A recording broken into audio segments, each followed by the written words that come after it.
महर्षि उड़िया बाबा को भी एक उपासक ने प्रश्न किया था कि महाराज जी, मन कैसे रुके? तो उड़िया बाबा ने उत्तर दिया, नियम पालन से। यदि हम नियम पर दृढ़ रहें तो मन हमारा क्या कर सकता है? नियम तो परमात्मा देखता है, हम लोग नियम पर दृढ़ नहीं रहते, इसी से हमारे देश की दुर्दशा है। संध्या वंदन तक का नियम जाता रहा है, भजन करने के लिए नियम की बड़ी आवश्यकता। हाँ, बड़े नियम की आवश्यकता है। तो जैसे प्रातः काल से सायंकाल तक की हर व्यक्ति की अपनी एक दिनचर्या होनी चाहिए। ऐसा नहीं कि आज हम 4 बजे उठे, कल 7 बजे उठे, पर फिर मन को आप कंट्रोल नहीं कर पाएंगे। मन के लिए एक दिनचर्या होनी चाहिए कि हमको 10 बजे सोना है, 4 बजे उठ जाना है। तो फिर 4 से 4:15 नहीं होना चाहिए, 4 बजे उठ जाना, ऐसा नियम बना ले। और उठ करके हमको थोड़ी देर नाम जप करना है, थोड़ी देर हमें वाणी जी का गायन करना है, थोड़ी देर हमें ध्यान, एक अपनी दिनचर्या। फिर हम अपने संसार के कार्य के नियम, जो संसार के कार्य हैं, उनको भी करते हुए भगवान को समर्पित करें। जैसे जो पद में है, जो आपको राष्ट्र सेवा मिली है, जो आपको समाज सेवा के पद मिले हैं, या आपको जो घर की सेवा के कार्य मिले हैं, उनमें बहुत धर्म पूर्वक आचरण होना चाहिए। अगर आप अधर्म आचरण करते हैं, अपने पद का दुरुपयोग करते हैं, तो आप सुबह जग करके थोड़ा माला चला लीजिए, फिर भी आपका कल्याण नहीं होगा, क्योंकि आप अपने पद का, अपने सेवा का दुरुपयोग कर रहे हैं। जैसे हम जानते हैं कि अधर्म आचरण है, ये अधर्मी है, हमें पता है दोषी है, और वो हमको कुछ धन दे देता है, और हम उसको मुक्त करवाने की बात सोचते हैं, और जो निर्दोष है उसको फंसा देते हैं। अब तुम चाहे जितना माला चलाने की कोशिश करो या दान पुण्य करो, वो तुम्हारा अधर्म आचरण, वो अधर्म का धन तुम्हें सतमार्ग में नहीं जाने देगा। नियम लेना चाहिए कि जिस पद में है, जिस धर्म में है, जिस कर्तव्य में है, चाहे कुछ भी हो जाए, हम अपने कर्तव्य से विमुख नहीं होंगे। जितना जप महान है, उतना ही कर्तव्य महान है। दोनों बातें समझना है। जब माला फेरा और इसके बाद बेईमानी, अधर्माचरण, इनका कोई नियम नहीं है कि हमें कैसे चलना है, तो वो माला काम नहीं कर पाएगा, क्योंकि उसका तभी सत्य भाव माना जाएगा माला जपला जब धर्माचरण है। धर्माचरण नियम से। बोले वो बड़े कट्टर नियम वाले हैं, उनको घूस नहीं, आप उनको भयभीत करके नहीं काम करवा सकते, प्रलोभन में काम नहीं करा सकते। ये हमारी गृहस्थी है ना, तो गृहस्थी के पालन के लिए धन चाहिए, और धन के लिए हम धर्म को आगे रखें, धन को नहीं।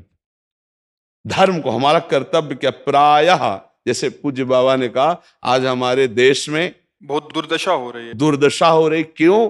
क्योंकि सब अपनी जगह से गलत हो रहे हैं। अगर अपनी जगह हम ठीक रहे तो हमारी दुर्दशा नहीं होगी। हमारा भजन कम होगा, लेकिन हम धर्म से चल रहे हैं तो हम विजयी होंगे। हम भगवान को प्रसन्न कर सकते हैं, क्योंकि हमें जो कार्य मिला है वो भगवान का ही कार्य, सृष्टि भगवान का कार्य। जैसे नए बच्चे कुछ वकालत पढ़ रहे थे, तो यहाँ के प्रश्न किया था कि हम जानते हैं कि वो दोषी नहीं है, हम जानते हैं कि वो दोषी है, पर दोषी हमें पैसा दे रहा है, तो हम वकालत पढ़ी इसीलिए, हम उसको जिताएंगे, तो ये क्या कोई पाप है? तो उनका खुला पाप है। बोले नहीं, हमारी कोई ऐसा कंपनी दो, ऐसा कुछ बोले कि हमारी कंपनी को ये सिखाया जाता है, तो हमको तो ये करना ही होगा, अगर नहीं करेंगे तो हमारी वकालत का मतलब क्या रहा? तो नहीं, वकालत का मतलब अधर्मी को मुक्त करवाना नहीं है। वकालत का मतलब अधर्मी के सबूत एकत्रित करके उसको दंड दिलवाना है, और धर्मात्मा को मुक्त करवाना है। अब इसके लिए आपके पास अर्थव्यवस्था अगर कमजोर भी है, तो धर्म व्यवस्था आपकी पूरी है। धर्म व्यवस्था ठीक है तो परिवार स्वस्थ रहेगा, सुखी रहेगा, भगवान आप पर प्रसन्न रहेंगे। अच्छा, फिर हमने तर्क रखा कि जैसे आपकी बहन के साथ कोई गलत व्यवहार करे, आपको पता है, और वो आपको 10 लाख रुपया घूस दे, तो क्या आप उसका पक्ष लेंगे? नहीं। तो फिर दूसरी बहन के साथ किया है। अब यहां विचार करना है ना, अपने भाई का अगर कत्ल किए हो, मुझे पता हो कि ये दोषी है, तो क्या हम पैसे से उसको मुक्त करने देंगे? लगेगा कि जान की बाजी लगा देंगे, और तुम्हें हम, ऐसे ही एक गरीब आदमी की किसी ने हत्या की है, तो आपका पक्ष बनता है। पर यह ज्ञान कहां मिलेगा? बिना अध्यात्म के ये ज्ञान तो मिलेगा नहीं। ज्ञान तो इस बात का मिला कि कैसे पैसा कमाया जाए। अच्छा, वो पैसा यदि अधर्म से आया है तो आपकी दुर्दशा कर देगा, आपकी बुद्धि भ्रष्ट कर देगा। तो जो बाबा कह रहे हैं कि आज हमारे समाज की बड़ी दुर्दशा हो रही, उसका कारण यही है कि हमें अध्यात्म का ज्ञान नहीं, हमें धर्म का ज्ञान नहीं, और बड़ी बड़ी गलतियां हो जाती है। बिल्कुल पता है आदमी निर्दोष है, और हम धन के प्रभाव से उसको दंड दे देते हैं। वो दंडा भगवान जब आपको पलट कर देंगे तो आप सह नहीं पाओगे, उसका परिणाम बहुत बुरा होता है। तो इसलिए समाज को चाहिए अपने अपने कर्तव्य का पालन करते हुए एक नियमावली बना ले। जैसे कुछ दुकानों का नियम होता है कि वहां फिक्स रेट होता है, नहीं होता? वहां ये नहीं चलेगा कि कसम से कहते हैं कि तुम्हें हम अपना जान करके कि 100 रुपया मीटर ये मिला है, हम बिल्कुल मुनाफा नहीं ले रहे। नहीं, झूठ क्यों बोल रहे हो? दुकान खोले हो मुनाफा के लिए, झूठ क्यों बोल रहे हो? नहीं लेंगे मुनाफा, हम जितने का लाए हैं उससे मुनाफा लेंगे, पर 120 रुपया मीटर देंगे, कपड़ा बढ़िया है, नाप फिट है, इससे नीचे नहीं उतरेंगे, हमें सफाई देने की जरूरत नहीं है कि हम कसम खाते हैं या ऐसा। हम जानते हो ये बिजली है, दुकान है, नौकर लगे हैं, तो इसका मुनाफा लेने के लिए दुकान खोलें, कोई दान करने के लिए तो नहीं। तो सबको पता है मुनाफा लेगा, लेकिन एक फिक्स दाम, उसे 10-20 रुपया का मुनाफा लेकर के हम उसको बेच रहे हैं। लेकिन झूठ क्यों बोले? बोले झूठ के बिना धंधा नहीं चलता। नहीं, ऐसा नहीं है। अब असत्य बोलोगे तो उससे जो आपको मुनाफा मिलेगा वो आपकी बुद्धि भ्रष्ट करेगा, और सत्य है कि मुनाफा के लिए है वही चीज, और आप एक फिक्स रेट में दे रहे, बढ़िया है। अब अगर आप कोई मिलावट करके भोजन सामग्री दे रहे हैं, आपको पता है, तो जो खाने वाले के हृदय में बैठे हुए भगवान है, वो तुम्हारे जीवन में मिलावट कर देंगे, तुम्हारा जीवन महान दुखमय हो जाएगा। ये कहां समझा जाता है? एक आदमी सिंथेटिक दूध बना रहा है, उससे कहो ये अपने बच्चे को पिला, नहीं पिलाएगा। फिर ये दूसरे का बच्चा जब पिएगा तो उसकी हालत क्या होगी? दूसरे शरीर में जाएगा तो हालत क्या होगी? वो केवल धन की बुद्धि रखता है। एक आदमी घी में केमिकल मिला रहा है, एक ऐसे अभक्ष्य पदार्थ मिला है, वो स्वयं नहीं खाएगा, लेकिन वो होटलों में भेजा जाएगा, हजारों लाखों लोग खाएंगे, बीमारी बढ़ेगी, उसको रुपया से मतलब है। ये चीज, ये दुर्दशा हर जगह धर्म का ज्ञान न होने के कारण फैल रही, नहीं फैल रही।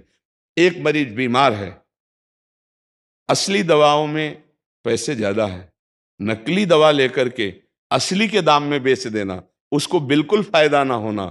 लेकिन परमात्मा देख रहा है, तुम जानते हो नकली दवा है, वो तो नहीं जानता बेचारा, ज्यादा पढ़े लिखे नहीं, किसान आदमी गांव का आया है, तुमने दे दिया, और उसने पैसा दिया असली के। अब वो पैसा तुम्हारी बुद्धि भ्रष्ट करेगा, तुम्हारे परिवार में कलह पैदा करेगा और तुम्हारा पतन कर देगा। ऐसे हर डिपार्टमेंट में, हर विषय में यदि हम अपने धर्म से चले, अपने सत्य से चले, और थोड़ा भी भजन होगा, वो आपको उत्तम गति प्रदान करेगा। पर ऐसा कहां समझ में आ रहा? अध्यात्म के बिना भला ऐसा समझ में आएगा? तो इसीलिए कह रहे हैं हमारे देश की दुर्दशा हो रही।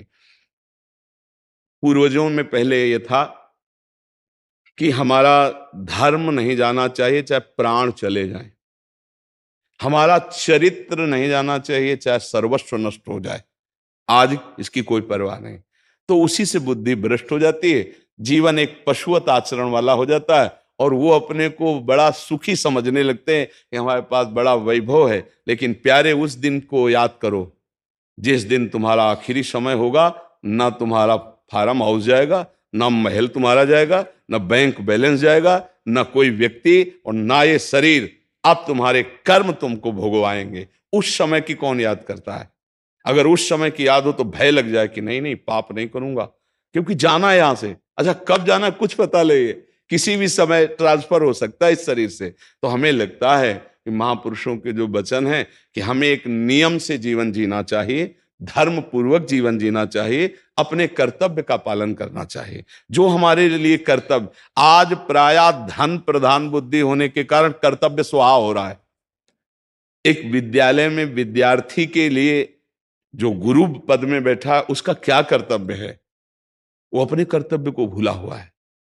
भला छोटे छोटे विद्यार्थियों को, जिनकी नींव पूरे राष्ट्र सेवा में, समाज सेवा में ये बन सकते हैं, अगर उनको हम सही शिक्षा नहीं दी तो उनका पूरा जीवन बर्बाद हो जाएगा। अगर उनको हम गलत सपोर्ट कर दिए तो उनका पूरा जीवन बर्बाद, क्योंकि नया जीवन है। और जगह जगह अपने अपने कर्तव्यों का यदि पालन किया जाए तो पूरा समाज सुखी हो जाए। लेकिन कर्तव्यहीनता आ रही, कोई अपने कर्तव्य को नहीं समझ रहा है। तो यही बात महापुरुष जनों को दुख लगता है कि अगर सब अपने कर्तव्य का पालन करें, धर्म का पालन करें, भगवान का नाम जप करें तो सब सुखी हो जाए। सुख सब चाहते हैं और आचरण दुख वाले करते, इसीलिए सुख नहीं मिल रहा है, परिणाम में हमें दुख मिल रहा है। सच्ची मानना, वो रुपया पूरे परिवार में अशांति पैदा कर देगा। और धर्म पूर्वक 100 रुपया लाओगे और 4-5 परिवार के बैठ के नमक रोटी खाओगे, आनंद से सोओगे, बड़ा प्यार रहेगा, भगवान की कृपा रहेगी। पर ये बात समझ में नहीं आती है। तो ये वृत्ति अगर छोड़ी ना जाएगी तो कुछ भी कर लो, कहीं भी दान पुण्य कर लो, लाभ नहीं मिलेगा। अगर दान देने की बात कही गई है तो धर्म पूर्वक कमाए हुए धन से। अगर आप मेहनत से कमाए हो ना, 10 रुपया दे दोगे ना, तो 10 रुपये का वो आटा लाके अगर 2 रोटी खाएगा तो खूब वजन होगा। और आप 1 लाख रुपया बेईमानी कर रख दोगे ना, तो बैठे बैठे वो गंदा ही सोचेगा, वजन नहीं होगा। उसका गंदा सोचना और आपका गंदा करना, दोनों मिल करके, उसके कारण भी तो आप बने ना, तो आपका ही पतन हो जाएगा। उसको तो भगवान बचा लेंगे क्योंकि भगवान की शरण में है। तो मुझे लगता है अधर्म के धन से कभी किसी को लाभ नहीं मिलता। तो अपने कर्तव्य का पालन करते हुए यदि नाम जप किया जाए तो बहुत जल्दी हमको लाभ प्राप्त हो जाए। बहुत सुंदर, मतलब ये चर्चा होती है, अगर आप लोग इसको धारण कर लें तो निहाल हो जाएंगे। सच्ची कह रहे, ये जो बातें हैं ये बहुत सुंदर जीवन को पुष्ट करने वाली हैं, पर आप धारण कर लें तो बात है।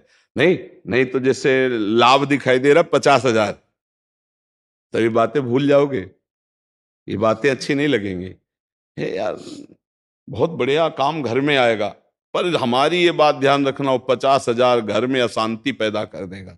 सच्ची मानना, आप धर्म से चलना, धर्म से चलोगे तो भगवान तुम्हारी रक्षा में रहेंगे। अधर्माचरण, देखो कैसी कैसी घटनाएं होती हैं। बढ़िया कार है, फिल्मी गाना लगाए चल रहे हैं, और वो एक्सीडेंट हुआ, आग लग गई, बाहर निकल ही नहीं पाए, वो अंदर ही जल गए। क्या हुआ? ये करोड़ों रुपए की कार भूंज दिया तुमको अंदर ही बैठाल के, धू धू करके आग लग गई, अंदर जल। ऐसे जलना चाहते हो या भगवान के आनंद में चिंतन करके शरीर छोटे हो फिर दाह संस्कार हो? ऐसे ये सब लोग भगवान के नाम का कीर्तन करते ही जा रहे, फिर आपका अंतिम संस्कार, वहां जीवित जल गए। क्या हो सकता है? एक एक पल तुम्हारे कर्म का हिसाब होगा, एक एक सेकंड का। ऐसे कर्म करो कि हमारा अच्छा हिसाब हो, बुरा हिसाब। ये मत समझो कोई देख नहीं रहा, वो देख रहा है जिसको हिसाब करना है, वो देख रहा है। उसके लिए कोई वकील या किसी सबूत की जरूरत नहीं होती, वो सर्वांतर्यामी आपके अंदर बैठे ही देख रहा है। तो सदैव जैसे ये सत्संग सुन रहे हैं, तो अगर हाथ जोड़ के प्रार्थना है, थोड़ी भी बात मान लोगे तो आप सच्चे सुख के मार्ग में चलने लगोगे। नहीं तो भाई बहुत गंदी हवा चल रही है, माया की बहुत गंदगी ऐसी फैल रही, कलिकाल है ना, कि ये बातें किसी को पसंद नहीं आती। वो बात बताओ कि हम कितना रुपया कमा ले, कैसे कितने भोग भोग ले, और वो अध्यात्म में नहीं है। आपको सच धोखे में मत रहना, अध्यात्म में है। जितना आप धर्म से चलोगे उतना सुखी होगे, और लोक में है जितना धन मिल जाएगा उतना सुखी माना जाएगा। लेकिन वो सुख नहीं है, वो चंद मिनट के लिए हाइलोजन की तरह जलेगा, फ्यूज हो जाएगा। और धर्मात्मा दीपक की तरह जलेगा, पर बहुत काल तक चलता रहेगा। इन बातों का चिंतन कीजिए, खूब नाम जप कीजिए और भगवान के भरोसे रहिए, गंदे आचरण मत कीजिए।